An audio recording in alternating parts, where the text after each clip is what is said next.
صلی اللہ علی النبی الامی و آلہ صلی اللہ علیہ وسلم صلاۃ و سلام علیک یا سیدی یا رسول اللہ۔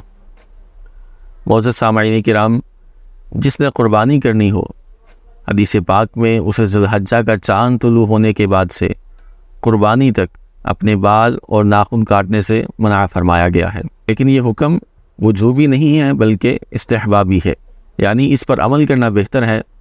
اگر کسی نے بال یا ناخن وغیرہ کاٹ لیے تو وہ گناہ گار نہیں ہوگا۔ یہاں یہ بات واضح رہے کہ منہ زیر ناف و بغل اور ناخن 40 دن کے اندر کاٹنا ضروری ہے۔ 40 دن سے زائد بڑھانا یہ مکروہ تحریمی، ناجائز اور گناہ ہے۔ لہذا اگر کسی نے کئی دن سے ناخن یا منہ زیر ناف و بغل نہ کاٹے ہوں اور قربانی تک نہ کاٹنے سے 40 دن سے زیادہ کا عرصہ ہو جائے گا، تو اب وہ اس مستحب پر عمل نہیں کر سکتا۔ قربانی کرنے والا اپنے ناخن اور بال نہ کاٹے، اس کے بارے میں صحیح مسلم شریف میں حدیث پاک ہے، جسے حضرت ام سلمہ رضی اللہ تعالی عنہ روایت کرتی ہیں۔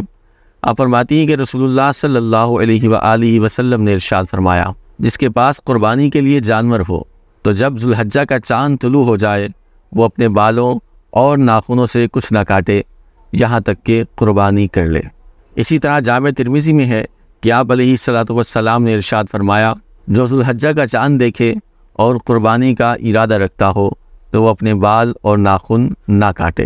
میرات المناجی میں ہے کہ جو امیر وجوباً یا فقیر نفلاً قربانی کا ارادہ کرے وہ بقرہ عید کا چاند دیکھنے سے قربانی کرنے تک ناخن، بال اور مردار کھال نہ کاٹے نہ کٹوائے، تاکہ حاجیوں سے قدر مشابہت ہو جائے کہ وہ لوگ احرام میں حجامت نہیں کروا سکتے، تاکہ ان کی قربانی ہر بال اور ناخن کا فدیہ بن جائے۔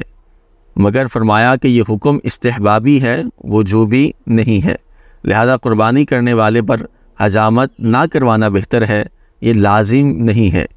تو اس سے پتہ چلا کہ اچھوں سے مشابہت بھی اچھی ہوتی ہے۔